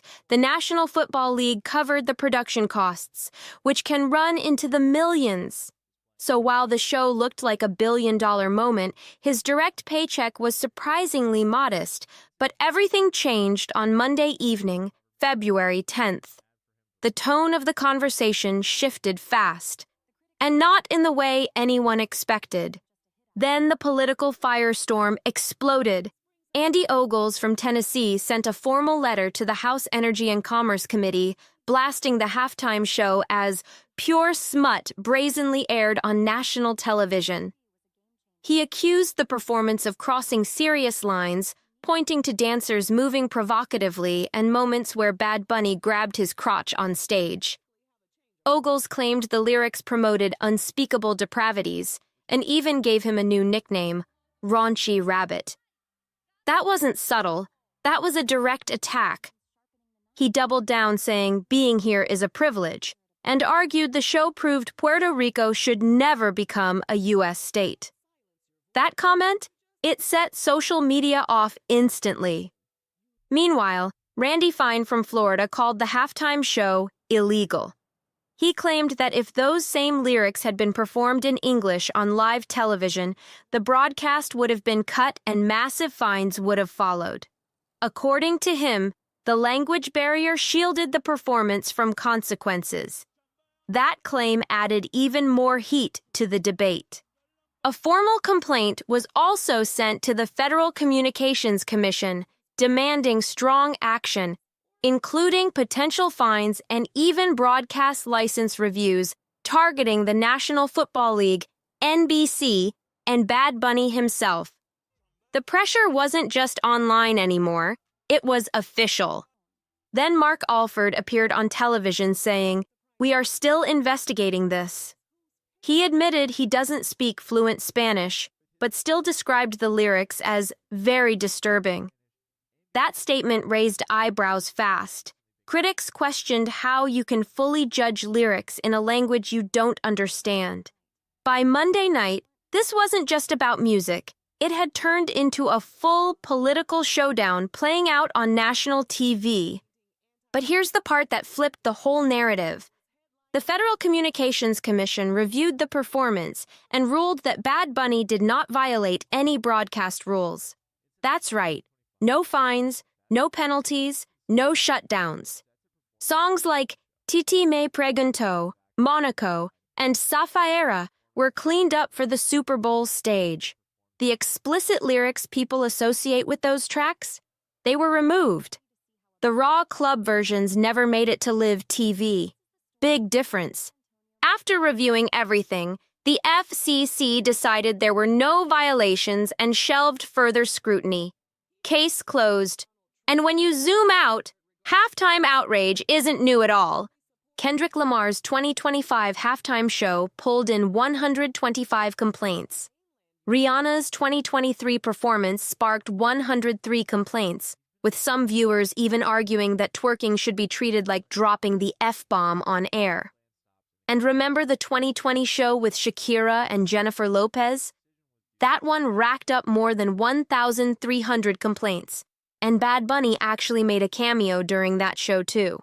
So controversy at halftime? That's practically tradition. Now here's another twist. While all this was happening, there was a completely different halftime event airing the same night. Turning Point USA hosted what they called the All-American Halftime Show, headlined by Kid Rock, alongside Brantley Gilbert, Lee Brice, and Gabby Barrett. That lineup was announced on February 4th, just days before the game. So while one stage sparked political headlines and FCC letters, another stage was pushing a totally different vibe at the exact same time. Two halftime shows, two Americas, one massive culture clash playing out in real time. The alternative event leaned heavy into a faith, family, and freedom theme and streamed live across YouTube, Rumble, and other platforms. Turning Point USA claimed massive numbers, saying they pulled in over 5 million simultaneous viewers across platforms. According to them, more than 5 million were on their main YouTube channel alone, nearly 1 million on another channel, plus hundreds of thousands elsewhere. Big claims. Big energy. Some reports even pushed that number to 6.1 million concurrent streams. And now, the replay reportedly sits somewhere around 19 to 20 million total views on YouTube. On paper, that sounds like a breakout moment. Then things took a sharp turn. Candace Owens stepped in and lit the match. She previously worked as communications director for Turning Point USA from 2017 to 2019 and had been close with the group's founder, Charlie Kirk, who passed away in September 2025 at just 31 years old. Since his passing, Owens has been publicly clashing with his widow, Erica Kirk, who now leads the organization. So there's already tension there. Between February 8th and 9th, Owens posted explosive claims accusing Turning Point USA of inflating their numbers. She alleged they paid platform advertisers and influencers to make it look like they shattered records. That's a serious accusation. She even shared a screenshot showing roughly 6,000 live viewers, 667 likes, and 175 comments about an hour after the show ended. Her message? Blunt and straight to the point. She basically suggested the record-breaking narrative didn't match the visible engagement, and once that screenshot hit social media, the debate got even louder. Now, the conversation wasn't just about culture or politics anymore, it was about credibility. And that made the whole situation even messier. Then Candace didn't slow down. She went even harder. On a later podcast, Candace Owens said, "The problem with people who have a lot of money they didn't earn is that they tend to have no idea how stuff actually works." That line alone had people reacting fast. She followed it up with more detailed claims about the alternative halftime show tied to Turning Point USA. According to Owens, the show wasn't even fully live.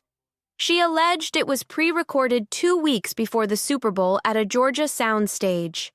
She claimed there were only about 180 people in the audience, and that they were paid $250 each to be there.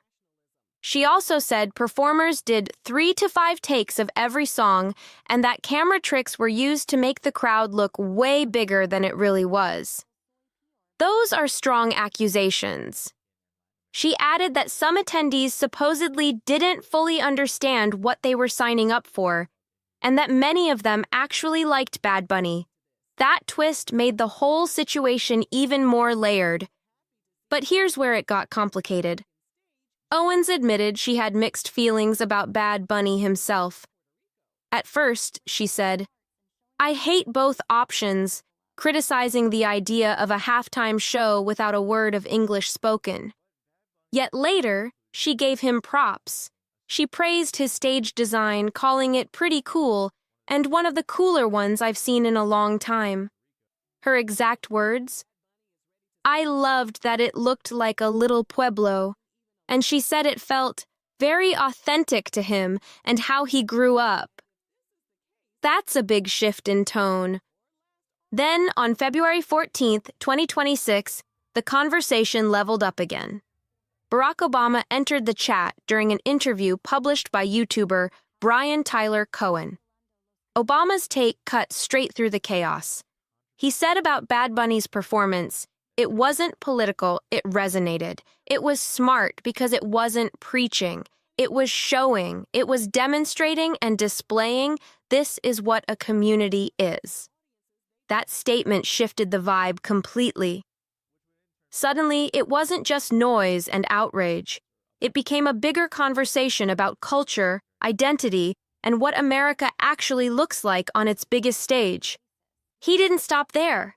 Barack Obama went deeper, saying that even people who don't speak Spanish and have never stepped foot in Puerto Rico could still understand what they were seeing. He pointed to the elderly woman serving a drink on stage, the kids dancing with their grandmothers, that intergenerational energy. He said it was a reminder of what Dr. King called the beloved community.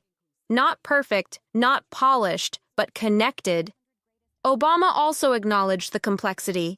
He said, which is not perfect, and it's messy sometimes, and I guarantee you not all those lyrics were probably correct, and if you translated them, you know, people are complicated. That wasn't blind praise. That was nuance, but he emphasized there was a feeling of, all right, there's room for everybody here. That line hit different. The interview with Brian Tyler Cohen didn't just stick to halftime talk. They also touched on recent events in Minnesota tied to immigration enforcement. Obama described certain behavior as deeply concerning and dangerous, making it clear he sees bigger issues playing out beyond entertainment. He also reacted to a viral video involving him and Michelle Obama, calling the current climate a clown show happening across social media and television.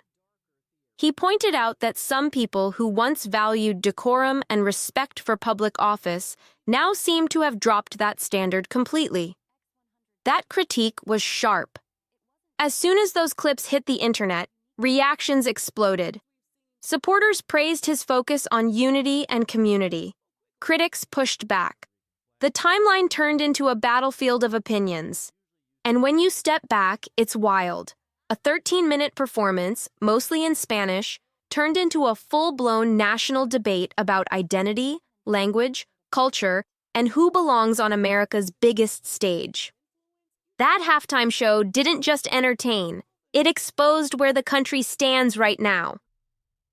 Ricky Martin, who joined the performance, summed up the emotion afterwards, saying, "They need to give me several hours to even begin processing this. Tsunami of emotions." That wasn't hype, that was raw. And whether people loved the show or criticized it, that emotional wave was real.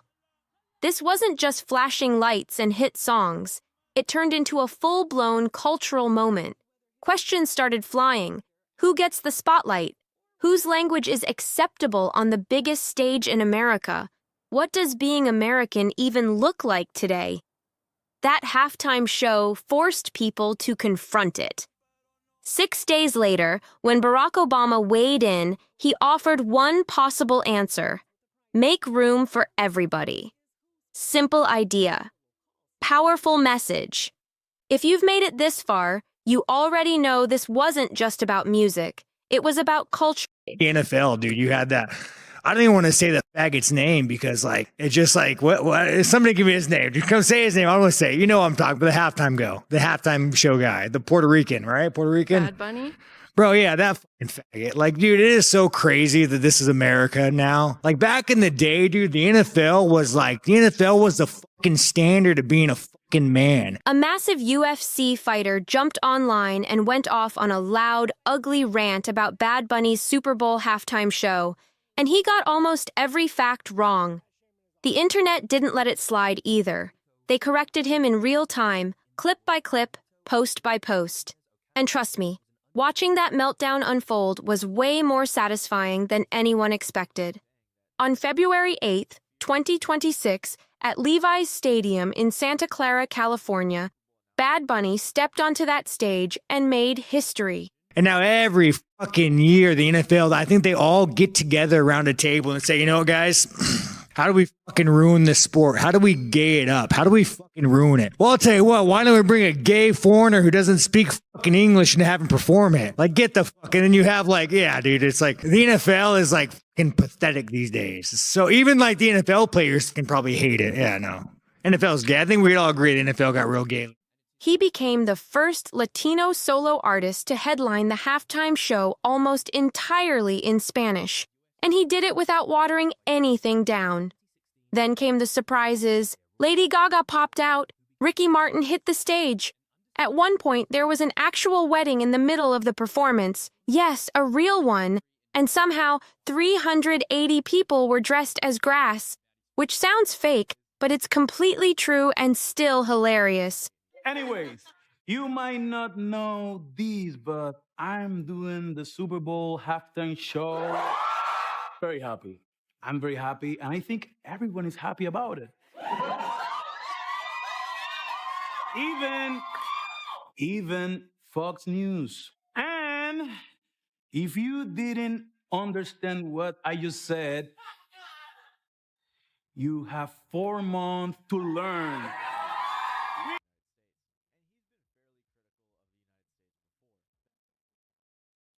128.2 million viewers tuned in, making it the 4th most watched halftime show ever. Only Kendrick Lamar's 2025 record breaker, Michael Jackson in 1993, and Usher in 2024 ranked higher. The Spanish-language broadcast alone peaked at 4.8 million viewers, the highest ever for a Super Bowl halftime show on Spanish television. That wasn't just a performance. That was a cultural moment. Social media exploded in a way the NFL had never seen before. The halftime show pulled in 4 billion views in just 24 hours, a 137% jump compared to the year before. That's not hype. That's raw data. His album De Tiara Moss Photos moved 250,000 units the following week, up 191% from the week before and the biggest sales week of his entire career. Apple Music reported his streams shot up to 7 times his normal rate right after the performance ended. Every metric said the same thing. This wasn't just big, it was dominant. And that's exactly why what happened next feels so ridiculous. About 10 days later, at a UFC Fight Night Media Day in Houston, ahead of his bout with Anthony Hernandez, Sean Strickland randomly launched into a rant that nobody asked for. No one mentioned Bad Bunny. No one asked about the NFL. No one brought up the halftime show. He just grabbed the mic and started swinging at the air.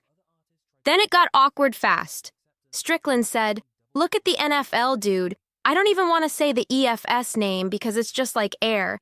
Somebody give me his name."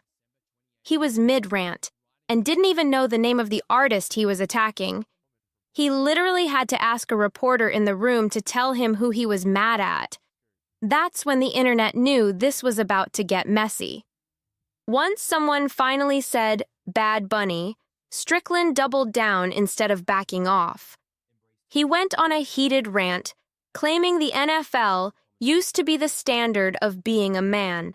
And now, every year, they supposedly sit around asking, how do we ruin this sport? He kept pushing the idea that bringing in an artist who performs in Spanish somehow ruined football. Then he wrapped it up by saying the league had become pathetic and repeating that the NFL had got real gay lately. That wasn't a slip. That was the tone the whole time. And here's where it completely falls apart.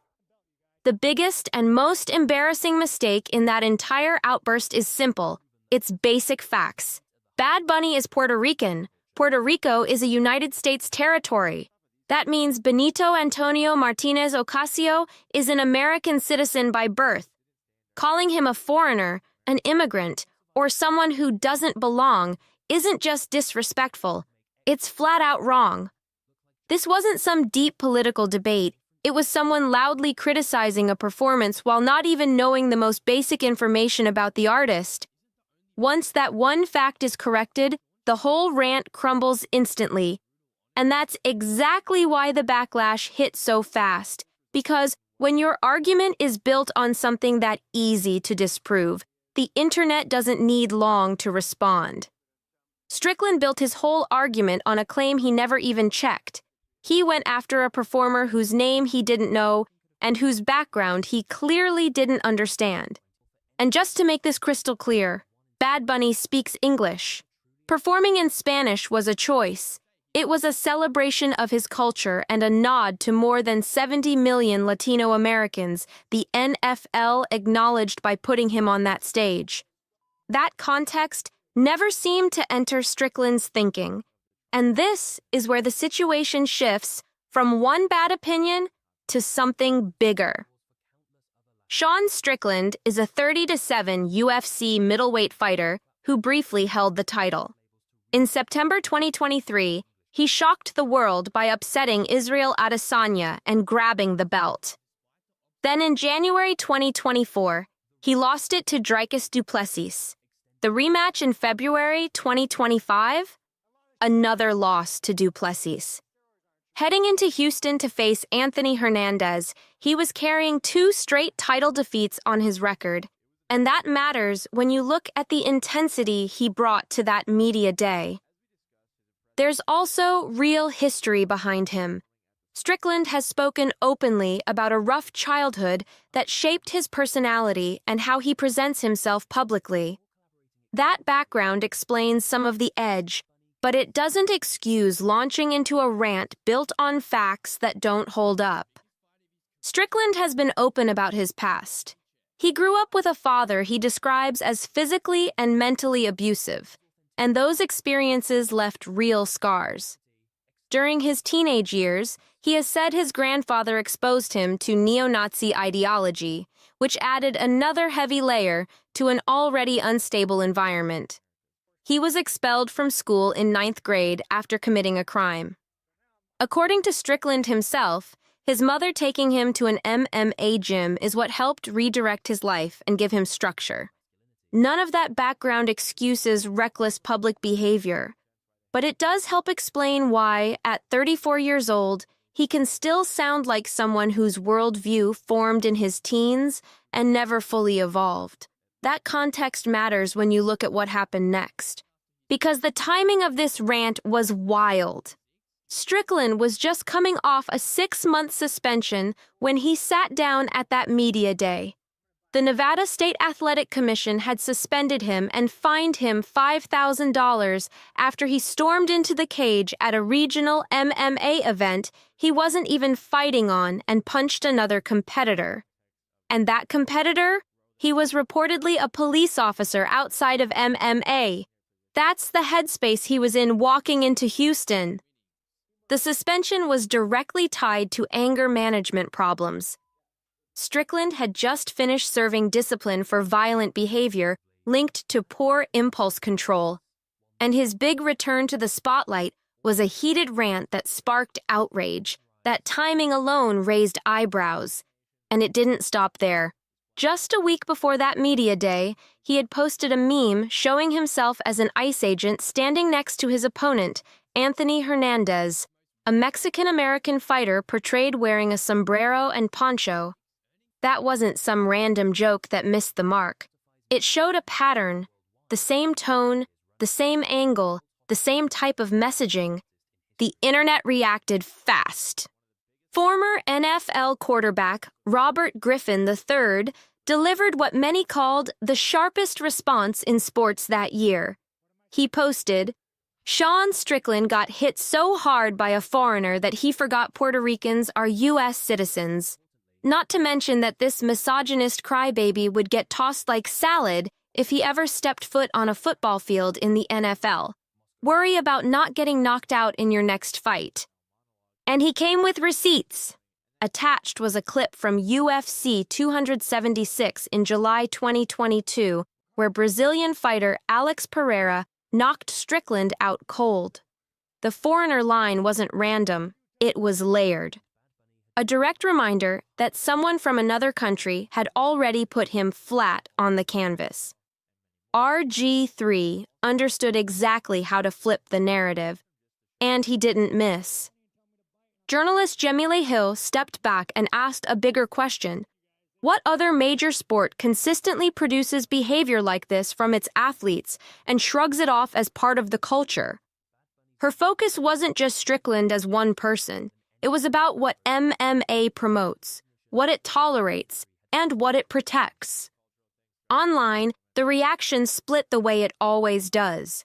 Critics pointed out the obvious. Strickland called a U.S. citizen a foreigner while not even knowing his name. Supporters tried to argue the NFL had made the wrong entertainment choice, but that argument was shaky from the start. 128 million people tuned in. The numbers showed massive engagement. Billions of views followed. That's not a silent protest. That's public approval at scale. And here's what makes this even more interesting. Bad Bunny saw the resistance coming long before Strickland ever spoke. The backlash began the moment the NFL announced him on September 28, 2025. President Donald Trump called the selection absolutely ridiculous. Then Speaker of the House Mike Johnson labeled it a terrible decision and even suggested Lee Greenwood as a better alternative. That wasn't random noise. That was organized pushback. Then DHS Secretary Kristi Noem announced that ICE agents would be stationed at the Super Bowl. That statement hit differently, especially since Bad Bunny had already excluded mainland U.S. dates from his world tour out of concern that ICE activity near his shows could put fans at risk. He had clearly been thinking about the climate long before the halftime stage lights ever turned on. This wasn't just about one rant. It was about culture, politics, sports, and who gets to define what American looks like, all colliding on the biggest stage in the country. Bad Bunny answered all of it the smoothest way possible on Saturday Night Live in October 2025. Calm, smiling, completely unbothered, he told critics in Spanish that they had 4 months to learn the language. No yelling, no panic, just confidence. Then he stepped onto the Super Bowl stage and did exactly what he said he would do. He performed for 128 million people. He brought out Lady Gaga. Ricky Martin joined him. A real wedding happened in the middle of the halftime show. And the week after, his album Debí Tirar Más Fotos jumped 191% in sales. That's how you respond. Not with tweets, but with results. California Governor Gavin Newsom even declared February 8th Bad Bunny Day. The 68th Grammy Awards had already crowned Debí Tirar Más Fotos Album of the Year before the halftime show ever happened. The momentum was already there. The Super Bowl just amplified it. Meanwhile, Turning Point USA organized an all-American halftime show alternative that same night, headlined by Kid Rock. That stream pulled 21 million YouTube views. The official Bad Bunny halftime show? Around 61 million views on YouTube in the same window. Even the viewers who tried to boycott him were outnumbered nearly 3-1 by the ones who tuned in. And while all that played out online, Strickland stepped into the Toyota Center in Houston on February 21st to face Anthony Hernandez, with the noise still echoing. Strickland's night in Houston didn't end the way he planned. Anthony Hernandez stopped him by TKO in the 3rd round. That snapped Strickland's 8-fight winning streak. Hernandez walked away with a $100,000 Performance of the Night bonus and a 9-day medical suspension attached to the win. Just like that, the spotlight shifted. Here's the twist no one can ignore. The controversy around Strickland's rant brought extra attention to the fight card. More clicks, more clips, more headlines. His angry speech about a man whose name he didn't even know likely drove more eyes to the very event he was promoting. That irony doesn't need help. It speaks for itself. And at the center of this whole situation is something that deserves to be said clearly. Strickland stood at a press conference, asked a reporter to name a global superstar he was criticizing, called a U.S. citizen a foreigner, and casually used language meant to tear people down. All of it built around a narrow version of masculinity so fragile that a performer dancing on a stage felt like a threat that required a public outburst. That's not sharp commentary. That's not clever humor. That's a grown man in his mid-30s still operating from ideas formed in his teens and never seriously challenged. Meanwhile, Bad Bunny kept moving forward. Bigger stages, bigger numbers, bigger moments. If you want breakdowns that go deeper than headlines and show you what's really happening behind these viral moments, hit subscribe to Juicy Reel, because we're just getting started. And here's the part nobody can ignore. While Strickland was fighting ghosts at a press conference, Bad Bunny was fighting and winning on the biggest stage in entertainment. One man was arguing about what America used to be. The other was standing in front of 128 million people, showing what America actually looks like right now.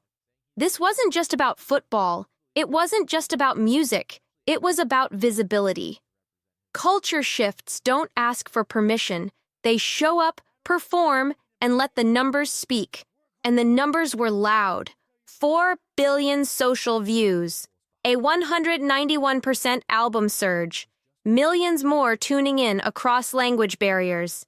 That's not a niche audience. That's mainstream power.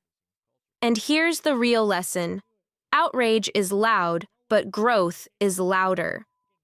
The people who tried to frame the performance as the end of something accidentally helped turn it into the beginning of something bigger. Every rant created curiosity. Every complaint drove clicks. Every viral argument amplified the moment. Meanwhile, Bad Bunny didn't argue back in comment sections. He didn't spiral. He didn't chase headlines. He performed. He sold records. He collected awards. He kept moving. That's the difference between reacting and building. Meanwhile, Bad Bunny headlined the 4th most watched halftime show in Super Bowl history. He performed in the language of his culture in front of 128 million people. The week after, career best album sales, a Grammy for Album of the Year already secured, and film credits lined up alongside Edward Norton, Javier Bardem, and Viggo Mortensen waiting ahead of him. And Strickland didn't even know his name. That gap right there, that's the whole story. One man building a global legacy across music, film, and culture. The other launching a rant based on facts he never checked. One expanding his reach. The other shrinking his argument in real time. Numbers don't lie. Awards don't lie. Box office credits don't lie. The stage was massive, and so was the response. Now I want to hear from you. What did you honestly think about Bad Bunny's halftime show? Drop your take in the comments. And if you want more deep dives that cut through the noise and break down moments like this without the fluff, subscribe to Juicy Reel right now. We're only getting bigger from here. And I'm with the queen of rap. We seriously need to talk about the Grammys last night because the noise didn't start on stage. It started way before the cameras even rolled. Okay, obviously I can't complain about this. This isn't me complaining, okay? But I just got offered 2 tickets to the Grammys tonight. I had no intention of going to the Grammys tonight. Look at me. Everyone is booked. What do you do? Every award show sparks debate, but this time people were already heated before the first performance even happened, and the mood online was loud and messy from the jump. Before the televised show kicked off, fans noticed the same old move again. Most of the awards were pushed into the pre-show. Listen, I knew that getting tickets to the show was going to be really difficult, but I thought that would be just because of how many people were getting in the queue. I did not think that it was going to be because of the price. What the actual is this? These are the actual ticket prices for the Harry Styles Together show? Are you for real? The Grammys pre-show aired around 12:30 p.m., hours before the main broadcast at 5 p.m. Pacific time, and more than 80 awards were handed out off camera. That had people asking why the biggest night in music keeps hiding the actual wins.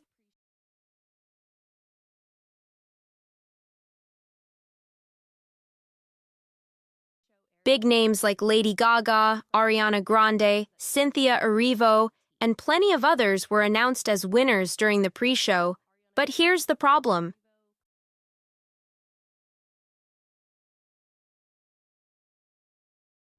A lot of artists were backstage getting glam and ready for the live broadcast. So many weren't even there to accept their awards.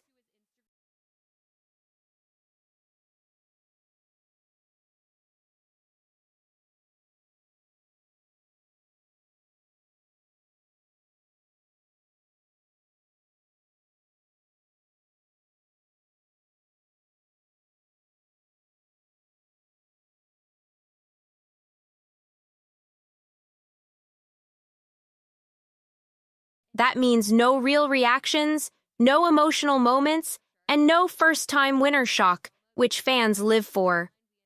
Instead, the televised show went all in on performances and spectacle, treating the awards like background noise. Online, people were side-eyeing the fact that fewer than 10 awards were handed out during a 3.5-hour broadcast. Fans weren't quiet about it either, saying it felt more like a concert than an award show, and the complaints kept stacking up fast. People were already dragging it online, saying, "Most of the winners are announced and the show hasn't even started yet." And they weren't wrong. The actual Grammy Awards ceremony runs close to 3 hours, but let's be real. That time is packed with ads, long performances, and barely any trophies handed out. #Grammys was popping off, with fans saying they're tired of seeing a boatload of Grammy wins dumped out before the live broadcast even begins. And that wasn't the only drama bubbling before the cameras went live. People also noticed something wild. Cole was suddenly no longer running the glam bot. Now nobody knows if that means he got fired, benched, or just told to sit this one out because of all the noise surrounding him lately. Either way, fans noticed instantly. I was watching Glambot clips myself, and when I heard a woman's voice saying action and directing celebs where to stand, I was shook. It felt off, different, and yeah, shocking. A lot of people couldn't believe Cole was missing from such a huge night. This didn't come out of nowhere either. If you've been keeping up with recent tea recaps, the Glambot drama has been brewing since the Golden Globe Awards. That's when people accused Jennifer Lopez of being rude to Cole, dragged her online, and then Cole stepped in to defend her publicly. Ever since then, the Glambot situation has felt tense and messy. Then things got even messier when old emails from Cole Walliser suddenly resurfaced. In those emails, he was talking to someone who wanted the Glambot at their wedding, and people felt like he jumped to conclusions about their money. The tone rubbed a lot of folks the wrong way, and online critics quickly labeled it rude and out of touch. Cole did come forward and addressed it. He apologized for how he sounded in those old messages and admitted it didn't come off right.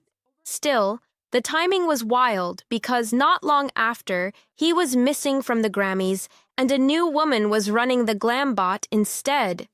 To a lot of viewers, it didn't feel like a coincidence at all. The comments section was loud and emotional.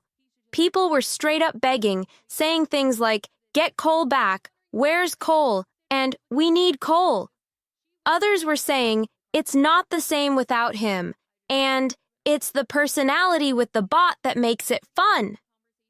Fans weren't shy about saying they weren't feeling the replacement, and honestly, with how fast this all went down, it's hard to believe the new operator had much time to prep.